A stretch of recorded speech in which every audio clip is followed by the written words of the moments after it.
Welcome, ladies and gentlemen, to another Deep Thoughts, Thin Coats with me, Phil, the Glacial Geek.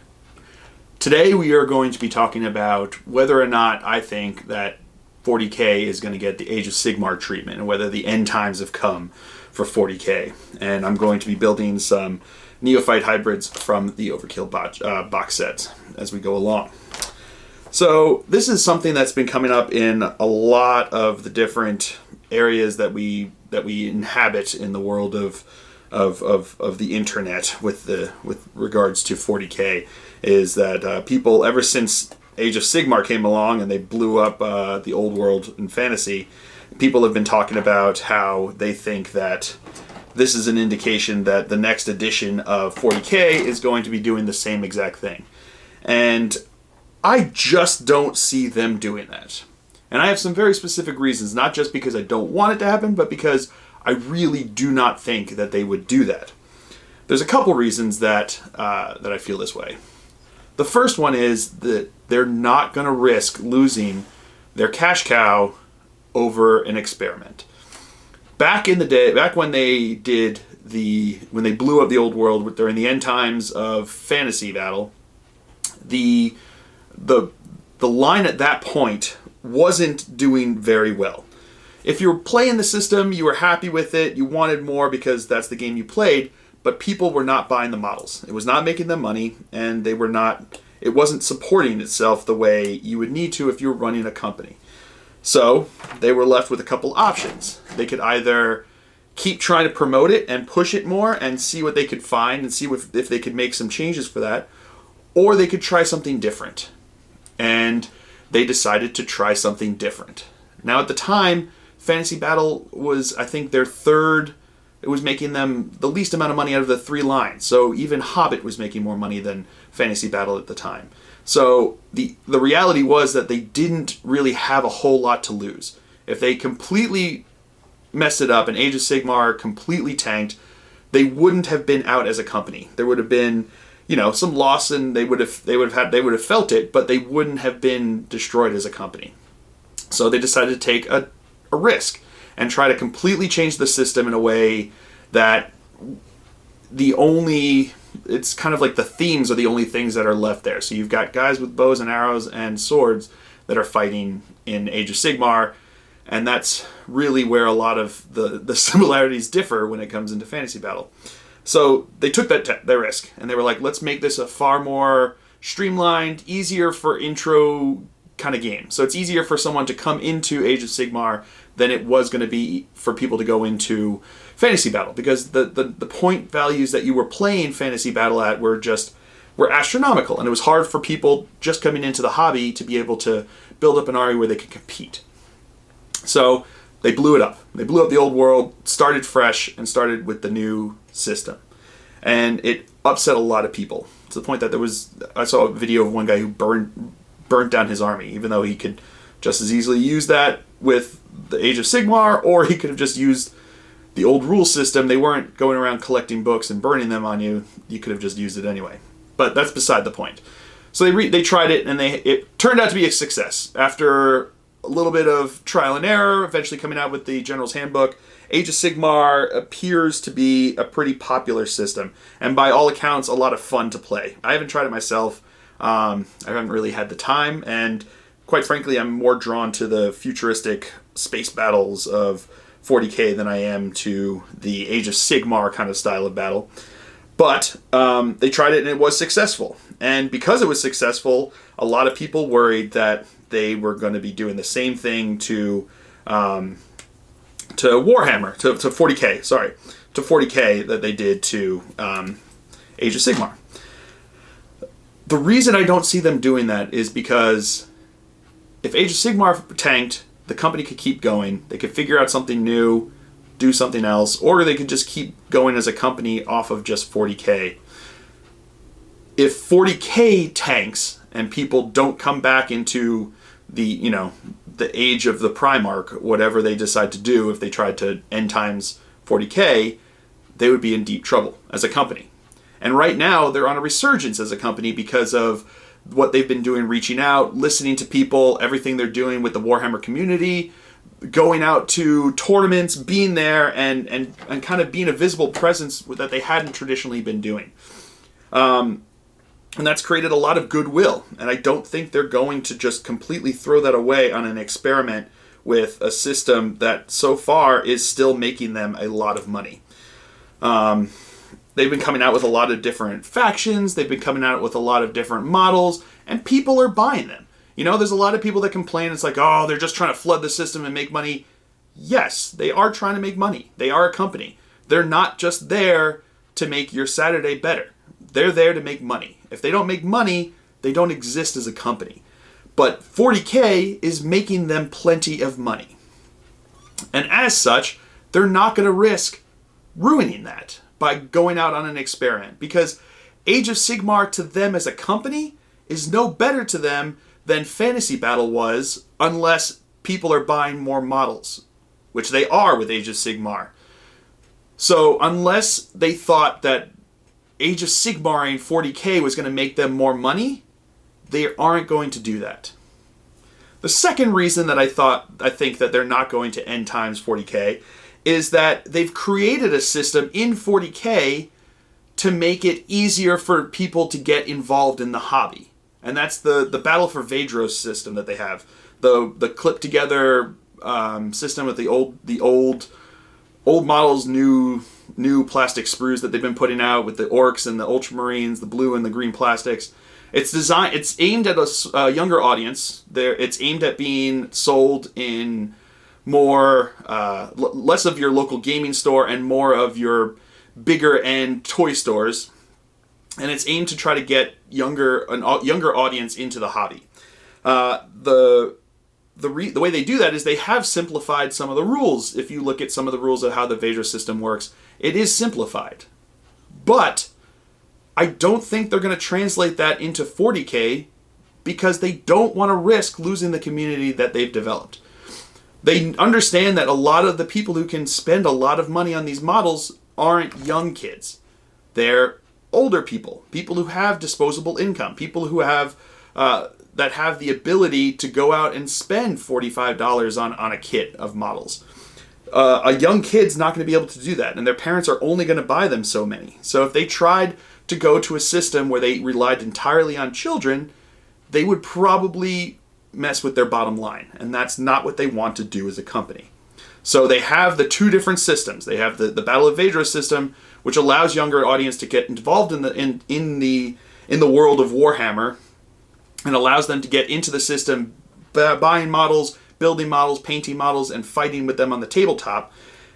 But then entices them to then go a bit further, deeper into it, and going into full-on 40K system. But that kind of system doesn't necessarily appeal to the more complex gamers that you're going to get, that you seem to have in 40K in and of itself. In my experience in my local gaming scene, a lot of the people who are playing it are in their mid-20s to up into 40s and 50s. That's the age range that seems to be battling with Warhammer. And as much as that usually isn't a prime audience when it comes to advertising, it is a prime audience when you're dealing with a system where a kit of models costs $45. Because they're the ones with the disposable income. They're the ones who can go out and spend that and spend the time and effort and money playing the game. So I don't think entirely shifting the system so that it falls to a younger audience, that's not going to make them more money. And as a company, that's their bottom line, is trying to make more money. So simplifying the rules and getting newcomers into it only goes so far. And they learned that with Age of Sigmar, because when they came out with Age of Sigmar, they're like, take whatever you want, it doesn't matter, just like bring out your models, your friend brings out his models, and the players revolted. They didn't like it. They thought it was awful. So they had to come out with a system that was more complex than the original Age of Sigmar system, one that mollified the audience and that made them happy with the system. And by all accounts, it was a good system, but simplified rules, but they had to complexify the rules to make people happy. So they're not going to then take 40K and do what they couldn't do entirely with Age of Sigmar. The third reason I don't think that they're going to end times 40K is that they've spent 30 some odd years developing the world of Warhammer 40K and developing the narrative and developing the fluff. And in recent years, they've been fleshing it out more and more and more. And as much as people argue, well, they blew up the world, Old World was one world. This is an entire universe. If they're going to blow up an entire universe, it's going to be a lot harder to explain how that occurs. And the fluff and everything that's going on all are at a point now where they can continue, where they can expand the narrative and push forward the narrative of the Warhammer 40K universe. If they have that much to work with, and if they have that much room to expand into, and they have a system that's profitable, why start fresh? They have plenty of space to grow, they have plenty of material to work with, and there's no reason to start anew because the system's profitable for them. It's not like they needed to shake things up with 40K. It's bringing in money. Their stocks right now are at an all-time high. And this leads into my next point of why they're not going to do it, because there's been a shift in the company as a whole. I think they've become more responsive to the community by reaching out with the Warhammer community, with the Warhammer TV, with all of the going to cons and going to tournaments. They went to LVO, they're going to Adepticon. They're reaching out and they're listening to the community. They had that whole system of the community-driven FAQs to answer questions that people had about what it is that they wanted answers to. They're actually listening and responding, and they came back with answers. You know, not everyone's happy with the answers, but they're more of an answer than we've ever had from them before. And I think that that's a sign that they aren't just acting unilaterally anymore. You know, I think the end times had been started at a time before they had really started listening to the community, and they saw a line that was in trouble and needed shaking up, so they said, let's just end it and start anew. But nowadays, I think they're listening to the community, and they're responding to the community. And as such, I think they're going to act in the best interests, or in a way that corresponds to what the community wants and what works for them and their bottom line. So what you end up now with a situation is that they're probably going to be coming out with a new edition, an 8th edition, which I think is, by all accounts, is coming out sometime later this year. And when they come out with it, I bet there probably will be some distinct shifts in the rule system, but this is what the community is asking for anyway. There are a lot of people that are complaining about how complex the rules are, how difficult it is to get involved or get back involved after being gone for a long time. And there's a call for a change in how things are done. But there's also a counter call not to Sigmarify the 40K world. And as such, I don't see them suddenly not listening to what the people want, because they've been doing a great job so far of actually listening to what it is that everyone's been asking for and responding as such in a way that has allowed them to have the proper to get the proper answers and have a response that actually makes people happy. You know, for the first time, I've seen people responding to GW in a way that's positive, and everyone that's being very negative about GW are responding in ways that are, it's almost like they haven't been involved in what's going on, and they're basing this upon the way the company used to be. You know, they say like, oh, they don't care about the community anymore. They do. They created an entire section of their company entirely for outreach. And they say, oh, they don't listen to the players. They do. They created an entire FAQ based upon questions from players. You know, they say they don't care about the players. They only care about the bottom line. They do care about the bottom line. They are a company, and if they don't care about the bottom line, they're not going to be a company for much longer. But at the same time, they are listening to what the people want, because they know that making the players happy is how you make money. And it's been working. Since they've been listening to the people, since they've been listening to what people have wanted, since they've been responding to the community and interacting with the community, they've turned their stocks to record highs. And that makes a difference. Because even if there's people in the company who aren't gamers, which I'm sure there are, and I hope there are, because I hope they just have the best business people running their business. If they're listening, if they see those stocks go up, they're not going to change it. They want those stocks to keep going up.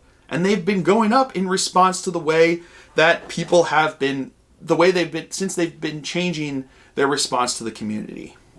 And as such, I see no reason for them to want to change things in a drastic way that could possibly upset this equilibrium that they've found that's becoming very positive for them, both monetarily and in a public relations sense. The people are happy. They like the way that things are going. They like the changes in the storyline. If you've been reading the Gathering Storm series, it's been fantastic. There's amazing storylines that are going on in there. It's awesome, everything that's happening. And yeah, it's a major shift in the storyline, but that doesn't necessarily mean that they're going to get rid of all of the storyline. It just means that they're pushing the story forward, which people used to complain about them not doing. So if anything, this pushing forward of the storyline, this Gathering Storm and everything that's going to come after it, is in response to people complaining about us being stuck at 5 minutes to midnight for the last however long. So the fact is, all of the changes that have been going are easily explainable as responses to the community. 40K is a hugely profitable section of their company, and as such isn't in a position that they can really mess with it too much without risking the company as a whole. And there's been a shift in the company to actually respond to what the players want in order to keep them happy and buying more models. They also have a system in place to allow newcomers to come into Warhammer 40,000 without having to go through the huge tome of rules that they have and all of the different compendiums that go along with it. So there's a way for new gamers to get involved, which they need to be as a company because they need to replace gamers who leave. The players are finally starting to get happy with the company. They're making huge amount of profits. And they've got a lot of space to expand in the universe and bring in new things from the edges. It's deliberately vague enough to allow them to do whatever they want. And because of all these reasons, I see no way that they're going to Sigmarify the game and risk losing all of this positive momentum that they've been building. And because of that, I don't see them ruining 40K and doing what they did to Fantasy Battle.